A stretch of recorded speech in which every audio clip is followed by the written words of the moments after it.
প্রিয় স্ত্রী খাদিজা ও প্রাণপ্রিয় চাচাজির মৃত্যুতে তায়েববাসীর প্রত্যাখ্যান ও কুরাইশ বংশের অত্যাচারে নবীজি মানসিকভাবে খুবই ভেঙে পড়েন, যা আমরা পর্ব 2 ও 3 দেখেছি।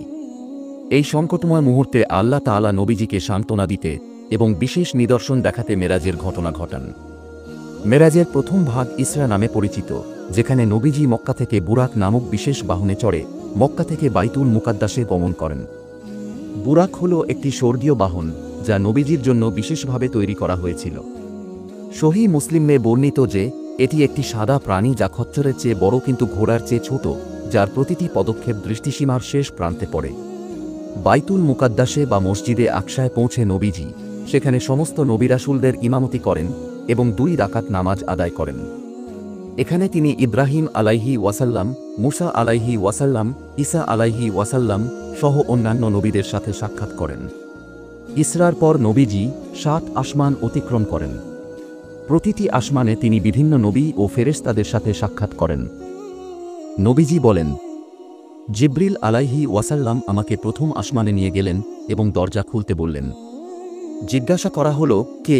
জিবরিল বললেন, জিবরিল। বলা হলো, আপনার সাথে কে? তিনি বললেন, মুহাম্মদ। বলা হলো, তাকে কি ডাকা হয়েছে? জিবরিল বললেন, হ্যাঁ। তখন দরজা খুলে দেওয়া হলো এবং আমি আদম আলাইহি ওয়াসাল্লামের সাথে দেখা করলাম। তিনি আমাকে স্বাগত জানালেন এবং আমার জন্য দোয়া করলেন। হাদিসে বর্ণিত আছে, আদম এর ডান দিকে কিছু রূহ ও বাম দিকে কিছু রূহ ছিল। ডান দিকের রূহ, এরা জান্নাতি লোক, আদম তাদের দেখে হাসতেন, এবং বাম দিকের রূহ, এরা জাহান্নামী লোক, আদম তাদের দেখে কাঁদতেন। নবীজি জিজ্ঞাসা করলে আদম বললেন, এরা মানুষের রূহ। ডান দিকেররা জান্নাতি এবং বাম দিকেররা জাহান্নামী। দ্বিতীয় আসমানে গমন। সহিহ বুখারী ও সহিহ মুসলিমে বর্ণিত হয়েছে যে নবী সাল্লাল্লাহু আলাইহি ওয়াসাল্লাম বলেছেন, অতঃপর জিবরিল আমাকে দ্বিতীয় আসমানে নিয়ে গেলেন এবং দরজা খুলতে বললেন। জিজ্ঞাসা করা হলো, কে? তিনি বললেন, জিবরিল। বলা হলো, আপনার সাথে কে? তিনি বললেন, মুহাম্মদ।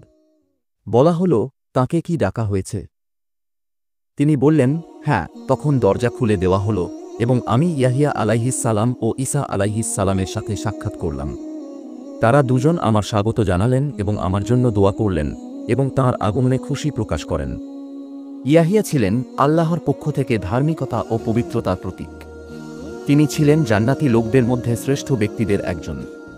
তৃতীয় আসমানে পৌঁছলে সেখানে তিনি আল্লাহর অন্যতম সুন্দর নবী ইউসুফ আলাইহি ওয়াসাল্লাম এর সাথে সাক্ষাৎ করেন। নবীজি বলেন, তৃতীয় আসমানে আমি ইউসুফ আলাইহি ওয়াসাল্লাম এর সাথে সাক্ষাৎ করলাম। তাকে দেওয়া হয়েছিল সৌন্দর্যের এক বিশাল অংশ। তিনি আমাকে স্বাগত জানালেন এবং আমার জন্য দোয়া করলেন। সেই রাতে নবীজি দেখেন যে তৃতীয় আসমানে ইউসুফ এর সৌন্দর্য পূর্ণরূপে প্রকাশিত। কিছু বর্ণনায় এসেছে যে ইউসুফ নবীজিকে বলেছিলেন, আপনি উম্মতের জন্য বিপদাপদে ধৈর্য ধারণের শিক্ষা নিন, কারণ আল্লাহ ধৈর্যশীলদের সাথে আছেন। চতুর্থ আসমানে পৌঁছলে নবীজি জিবরাইল আলাইহি ওয়াসাল্লামকে জিজ্ঞাসা করেন, এটি কে? জিবরাইল উত্তর দেন, এটি ইদ্রিস আলাইহি ওয়াসাল্লাম। ইদ্রিস আলাইহি ওয়াসাল্লাম হলেন আল্লাহ তাআলার একজন মহান নবী, যিনি আদম আলাইহি ওয়াসাল্লামের পরবর্তী সময়ে প্রেরিত হয়েছিলেন। সূরা মারিয়ামে তাকে সত্যবাদী নবী বলা হয়েছে। তিনি ছিলেন প্রথম ব্যক্তি যিনি কলম দ্বারা লিখতেন এবং জ্ঞান বিজ্ঞান, দর্শন ও নৈতিকতার শিক্ষা প্রচার করতেন। তার উচ্চ মর্যাদার কারণেই আল্লাহ তাকে সরাসরি আসমানে উঠিয়ে নিয়েছেন, মৃত্যু ছাড়াই। নবীজি চতুর্থ আসমানে ইদ্রিসকে দেখে সালাম দেন। ইদ্রিস জবাব দিয়ে বলেন, স্বাগতম হে নেককার নবী ও নেককার ভাই। ইসরায়েলের বনি ইসরায়েল সম্প্রদায়ের অন্যতম নবী হারুন আলাইহি ওয়াসাল্লাম ছিলেন মুসা আলাইহি ওয়াসাল্লামের ভাই এবং সহযোগী। নবুয়তের সময় মুসায়ের অনুপস্থিতিতে তিনি বনি ইসরায়েলকে নেতৃত্ব দিতেন। মিরাজের রাতে রাসূলুল্লাহ পঞ্চম আসমানে হারুন আলাইহি ওয়াসাল্লামের সাথে সাক্ষাৎ করেন। পঞ্চম আসমানে প্রবেশ করলে রসূল দেখতে পান এক মহিমান্বিত ব্যক্তি। সৌম্য চেহারার, সাদা দাড়িওয়ালা, জ্যোতির্ময় ব্যক্তিত্ব। জিবরাইল তাকে পরিচয় করিয়ে দেন। এই হলেন হারুন ইবনে ইমরান, আল্লাহর নবী ও মুসার ভাই। হারুন রাসূলকে আলিঙ্গন করে স্বাগত জানান এবং তাঁর উম্মতের জন্য কল্যাণের দোয়া করেন। তিনি বলেন, আপনাকে স্বাগত হে নবী, হে সৎ সন্তান। হারুন মুসায়ের সাথে তাঁর যুগের সংগ্রামের কথা স্মরণ করেন এবং উম্মতে মুহাম্মদীর জন্য সহনশীলতার শিক্ষা দেন। তিনি বলেন, আমার সম্প্রদায়ের লোকেরা কখনো কখনো অস্থির হয়ে যেত, কিন্তু ধৈর্যই ছিল আমাদের শক্তি। হারুনকে বলেছিলেন, আপনার উম্মতকে ঐক্যবদ্ধ রাখুন, যেমন মূসা ও আমি চেষ্টা করতাম। সত্যের পথে দৃঢ় থাকুন। নবীজি ষষ্ঠ আসমানে পৌঁছান। সেখানে তিনি মূসা আলাইহি ওয়াসাল্লামের সাথে সাক্ষাৎ করেন। মূসা কাঁদছিলেন।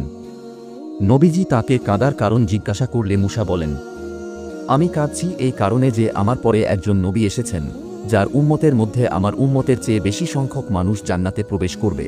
মূসার কান্না এটাই প্রকাশ করে যে নবীজির উম্মত অধিক হিদায়াত প্রাপ্ত ও আল্লাহর রহমতের বিশেষ অংশীদার। এটি ইঙ্গিত দেয় যে নবীজির দাওয়াত শেষ যুগে ব্যাপকভাবে গ্রহণযোগ্য হবে। এছাড়া মূসা নবীজিকে সালাতের সংখ্যা কমানোর পরামর্শ দেন, যা আল্লাহ পরে হ্রাস করেন ও প্রাথমিকভাবে 50 ওয়াক্ত থেকে 5-এ কমিয়ে দেন। নবী মুহাম্মদ সপ্তম আসমানে পৌঁছালে তিনি নবী ইব্রাহিমকে দেখতে পান। ইব্রাহিম ছিলেন বাইতুল মামুর বা স্বর্গীয় কাবা এর পাশে বসে, যা ফেরেশতাদের পবিত্র তাওয়াফ ও ইবাদতের স্থান। নবীজি দেখেন যে প্রতিদিন 70,000 ফেরেশতা বাইতুল মামুরে তাওয়াফ করে এবং কিয়ামত পর্যন্ত তাদের এই পালা আবর্তিত হবে। ইব্রাহিম আলাইহি ওয়াসাল্লাম নবীজিকে স্বাগত জানান এবং নিজেকে আপনার পিতা ইব্রাহিম বলে পরিচয় দেন। তিনি নবীজির আগমন সম্পর্কে জানতেন এবং তার উম্মতের জন্য দোয়া করেন। ইব্রাহিম নবীজিকে বলেন, হে মুহাম্মদ, আপনার উম্মতকে আমার সালাম পৌঁছান এবং তাদের জানিয়ে দিন যে জান্নাতের মাটি পবিত্র, এর পানি মিষ্টি এবং এটি একটি প্রশস্ত স্থান। কিন্তু এর বৃক্ষরাজি ও নদী সেই পাবে যে সুবহানাল্লাহ, আলহামদুলিল্লাহ, লা ইলাহা ইল্লাল্লাহ ও আল্লাহু আকবার এই বাক্যগুলো বেশি বেশি বলবে।